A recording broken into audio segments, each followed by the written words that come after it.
The Chargers did what they could to show their appreciation to tight end Antonio Gates, one of the best players in the team's history, as they made plans to move on. Tuesday, those plans might have changed. Advertisement: Gates' replacement, third-year tight end Hunter Henry, suffered a season-ending knee injury during the team's first organized team practice activity, tearing his right anterior cruciate ligament during a drill. Tuesday was the first day this offseason the Chargers could have the offense and defense facing off in drills, though contact is prohibited. Advertisement: Henry, the team's second-round pick in 2016, was inked into a prime role in the offensive plans for 2018. "We really felt like this is Hunter Henry's time," general manager Tom Telesco said as the team announced it wouldn't be re-signing Gates nearly a month ago. The Chargers' reasoning was solid. As a rookie, Henry caught 8 touchdowns and, in his second year, the offense moved best when he was a big part of the plan. And, after learning from Gates, he was ready to be a star. "He took me under his wing and taught me everything he could these past 2 years, Henry said of Gates earlier this offseason. "It's been incredible. He's still a great friend of mine. I talked to him. It's been really cool to be able to play with him these past 2 years. But definitely, I'm ready to step up. I'm ready to go." Advertisement: with Henry out for the season, free agent signing Virgil Green is the only tight end on the roster with meaningful NFL experience. Undrafted free agent Sean Culkin was on the roster last season, and Braden Bowman spent time on the practice squad in 2017. The Chargers also signed undrafted rookies Ben Johnson from Kansas and Cole Hunt from Texas Christian following the draft.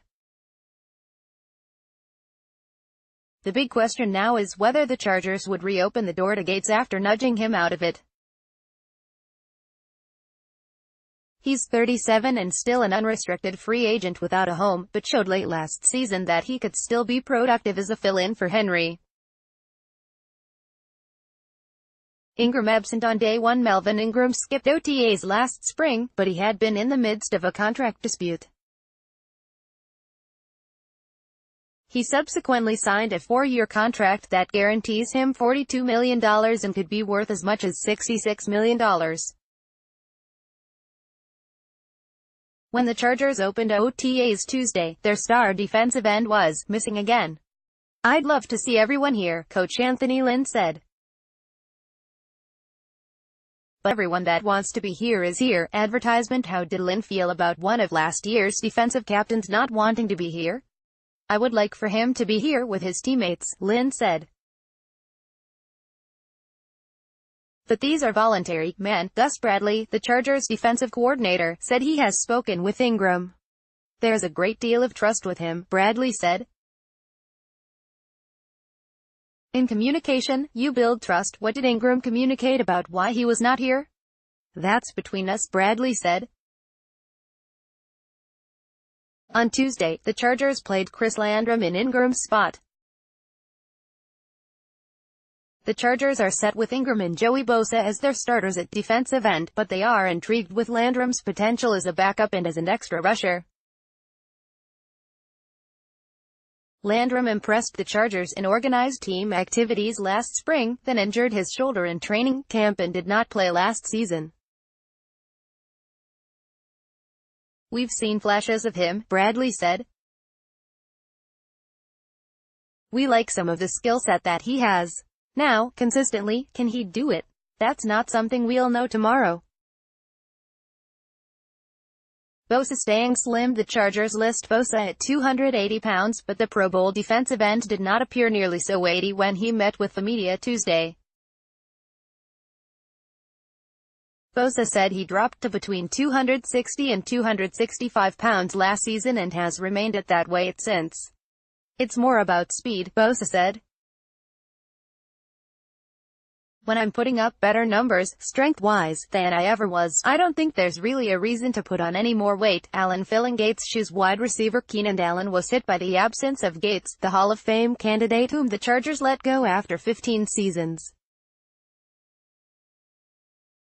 Allen said he had gotten used to joining Gates as the last two players out of the locker room for practice. Allen said he might be speaking up more this season. "That hasn't always been my role," he said, "but I'm going to try to talk a little bit more, be a little bit more of a spokesman for the offense. I like to talk, anyway.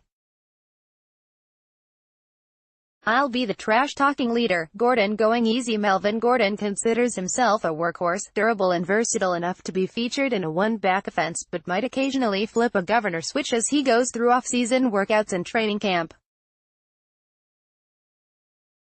The fourth-year pro admits he might have pushed himself a little too hard last summer in an effort to impress Lynn, his first-year coach, efforts that might have led to the knee injury that slowed but did not stop him midway through the season.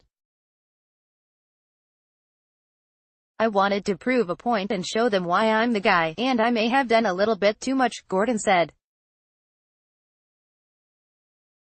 "I'm just trying to be smarter this time." Gordon rushed 284 times for 1,105 yards and 8 touchdowns in 2017, and caught 58 passes for 476 yards and 4 touchdowns.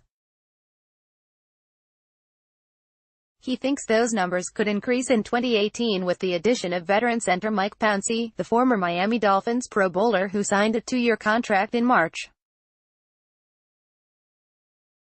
"One of the biggest things I've heard is he's a dog, he's nasty," Gordon said.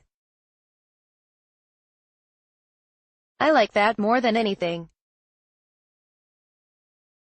I'm excited to work with him, and I know Chargers quarterback Phil Rivers is excited about it, so I feel like we can be real special with Mike bringing that leadership and nastiness." Hayward trending up. Cornerback Casey Hayward was ranked 59th on the NFL Network's list of top 100 players of 2018. If players were ranked by confidence, the two-time Pro Bowler would be no. 1. "Last year I was. Even though I see I'm trending in the right direction, y'all got to be crazy to think there are 58 players better than me in the NFL." Ingram, 76, and Rivers, 56, also made the list. The top 50 have yet to be revealed. Staff writer Mike DeGiovanna contributed to this report. Bill.Shakin at LATimes.com. Twitter, @BillShakin. Advertisement updates, 7:10 p.m. This report has been updated with news of Hunter Henry's injury. This report was originally published at 1:50 p.m.